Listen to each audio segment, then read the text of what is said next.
नमस्कार मंडळी, मी शिल्पा शिंदे आणि स्वागत आहे तुमच्या माझ्या आवडत्या यूट्यूब चॅनलवर. आज आपण बोलणार आहोत एका दमदार थरारक मराठी चित्रपटाबद्दल, जारण, ज्याचे लेखन आणि दिग्दर्शन केले आहे ऋषिकेश गुप्ते यांनी. चित्रपटाची माहिती. दिग्दर्शक लेखक आहेत ऋषिकेश गुप्ते, मुख्य कलाकार आहेत अमृता सुभाष, अनिता दाते, किशोर कदम इत्यादी. प्रकार आहेत मनोवैज्ञानिक थरारक हॉरर. रिलीज डेट आहे 6 जून 2025.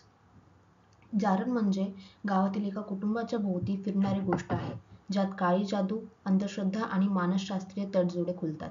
एक बहुधा सामान्य स्त्री अचानक तिच्या आयुष्यात घडणाऱ्या भयानक आणि रहस्यमय घटना अनुभवते, ज्यामुळे तिला स्वतःच्याच अस्तित्वावर प्रश्न पडतो. चांगले पैलू म्हणजे अनिता दाते, अमृता सुभाष यांच्या अभिनयाने अतिशय नापसंतळा आणि जिवंत. विशेष अमृता सुभाषचा राधा पात्र फक्त भावनांना नव्हे तर प्रेक्षकांच्या आतल्या भीतीला स्पर्श करते.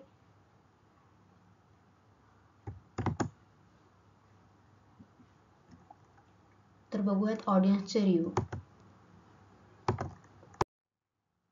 खरं म्हटलं तर अमृता सुभाष यांनी राधा ही भूमिका एकदम ताकदीने निभावली आहे. बघताना अंगावर काटा येतो. त्यांच्या अनुभवाने खूप बरकावे आहेत. कधी ती खूप घाबरलेली वाटते, तर कधी तिच्या नजरेतून एक वेगळं भीषणपण जाणवतं. त्यांनी या भूमिकेसाठी मानसिक आरोग्य तज्ञाचाही सल्ला घेतला होता, म्हणजे त्या पात्रात खोलवर शिरल्या होत्या.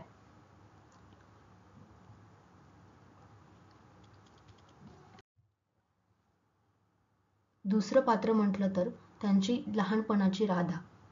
या छोट्याशा महत्त्वाच्या भूमिकेने जारणच्या कथनात भावनिक फ्लॅशबॅक निर्माण करण्यात मदत केली.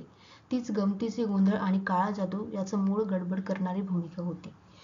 तिचा अभिनय सामान्य दर्जाचा आहे. भूमिका सुसंगत आहे, पण नटण्याची बाजू फारच झळकून उभी राहिली नाही. सारं म्हणायचं तर दुर्वा देवधरनी जारणमध्ये लहानपणीच्या राधाच्या भूमिकेला जीव दिला आहे.